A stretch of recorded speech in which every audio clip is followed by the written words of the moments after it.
Hello बच्चों, चलिए प्रश्न को पढ़ते हैं। इसमें लिखा है एक पार्क की त्रिज्या 10 मीटर है बच्चों। यदि वाहन इस पार्क की परिक्रमा जो है वो 18 किलोमीटर औसतन 18 किलोमीटर प्रति घंटा की चाल से करते हैं तो इस सड़क का झुकाव कितना होना चाहिए बच्चों। तो उसके आगे कहा जा रहा है कि यदि प्रश्न में सड़क जो है वो क्षैतिज हो यानी झुका ना हुआ हो तो बिना फिसले 18 किलोमीटर प्रति घंटा की चाल से चलने के लिए टायर तथा सड़क के बीच कितना घर्षण गुणांक होना चाहिए।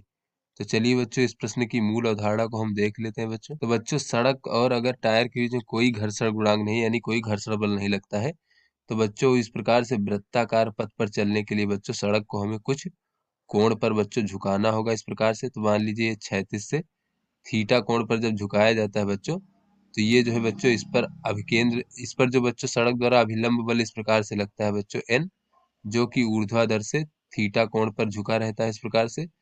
तो बच्चों ये जो हमारा अभिलंब बल है इसका एक घटक तो इसके गुरुत्वीय बल को संतुलित करने में लग जाता है बच्चों एन कास थीटा, और एक घटक जो है इस वृत्तीय पथ पर गति के लिए जो है बच्चों ये आवश्यक अभिकेंद्र बल प्रदान करता है बच्चों, क्योंकि हमें पता है कि वृत्तीय पथ पर गति करने के लिए अभिकेंद्र बल की आवश्यकता होती है जिसकी दिशा जो है केंद्र की ओर होती है।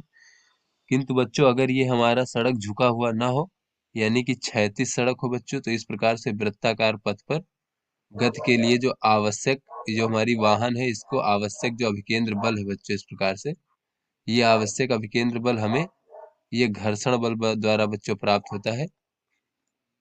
तो बच्चों ये घर्षण बल का जो अधिकतम मान होता है बच्चों, घर्षण बल का अधिकतम मान ये होता है म्यू गुणे एन। एन क्या है बच्चों, इस पर सड़क के द्वारा ऊपर की ओर लगाया जाने वाला अभिलंब बल। तो बच्चों नीचे की ओर ये गुरुत्वाकर्षण बल mg लगाया जाता है।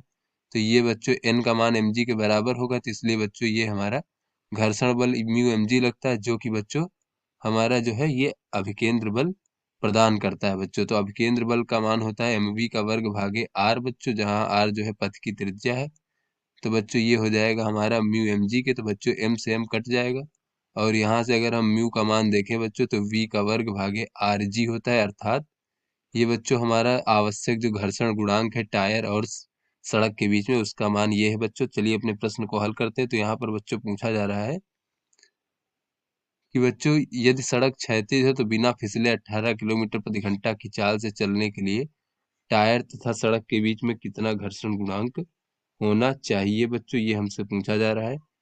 तो बच्चों यहाँ पर हम देख लेते हैं कि ये जो आवश्यक घर्षण गुणांक होता है बच्चों, यहाँ पर v का मान दिया गया है 18 किलोमीटर प्रति घंटा। इसे अगर हम मीटर पर सेकंड परिवर्तित करें तो ये हो जाएगा 5 मीटर प्रति सेकंड। और बच्चों r का मान दिया गया है 10 मीटर। तो इस प्रकार से बच्चों ये म्यू का मान हमें प्राप्त हो जाएगा v का वर्ग भागे rg, यानी कि बच्चों 25 भागे 10 गुणे 10, अर्थात बच्चों 0.25, यानी सड़क और टायर के बीच में आवश्यक घर्षण गुणांक 0.25 होना चाहिए, जिससे कि वृत्तीय पथ पर गति के लिए आवश्यक अभिकेंद्र बल प्राप्त हो सके। तो आशा करते हैं आपको समझ में आ गया होगा। धन्यवाद।